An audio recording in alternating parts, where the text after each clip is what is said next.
Okay, I skipped a bunch of stuff to come to this video that I'm doing now. We are in section 5, the application review information. This is exactly the information that are used by reviewers to assign points to your proposal. There are 100 total points possible, and this is the way that the reviewers work. They look at these criteria, they look at your proposal, and based on their reading and their judgment, they give you a certain number of points. So when we're looking at this, let's start with the objectives, outcomes, and need for assistance. As you can see, that's worth 23 points. That's almost 1/4 of all the points possible.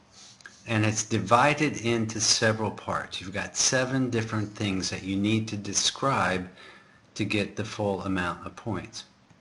So, for example, number 1, the applicant describes a clear need for the proposed project, including relevant teen pregnancy and/or birth data and a clear plan for how the project will address those needs. That's worth 4 points. Okay. So where are you going to get the relevant teen pregnancy and/or birth data? What is your plan for how you're going to address the needs? That's point 1. Point 2, the applicant provides a description of the objectives of the project that align with the overall objectives of PrEP. So you have to refer to that information in section 1 and make sure that your program meets those goals and objectives. You've got all the other things here, and one by one you've got to make sure that those 7 points are included in this section of the proposal. Including number 7, which is the applicant includes a logic model. And if you don't know what a logic model is, well, we're going to talk about that later on, but it's important. Each and every one of these things, 23 points. Now the approach is the major part, as you can see just looking at it, 42 points out of 100.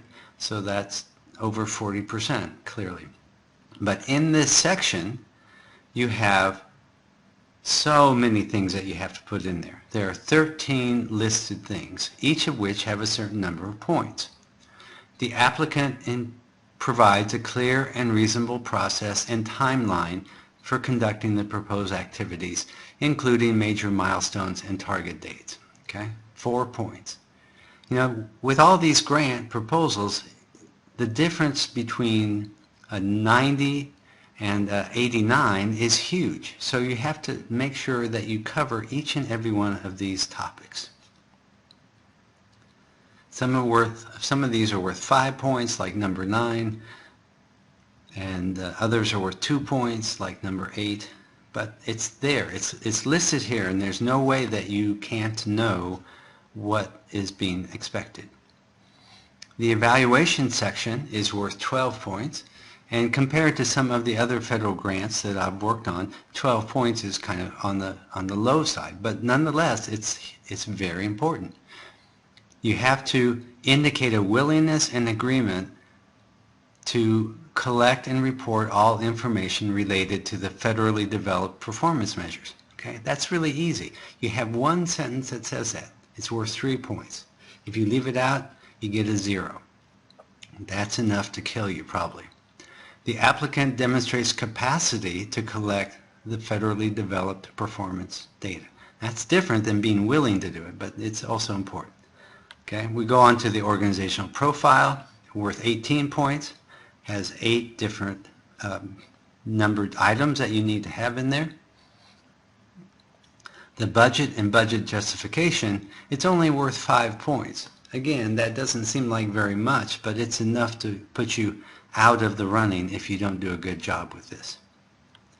Okay, so that's what you've got here. You've got an exact listing of what the reviewers are going to look at and how many points each thing is worth. So use this as you write your grant proposal.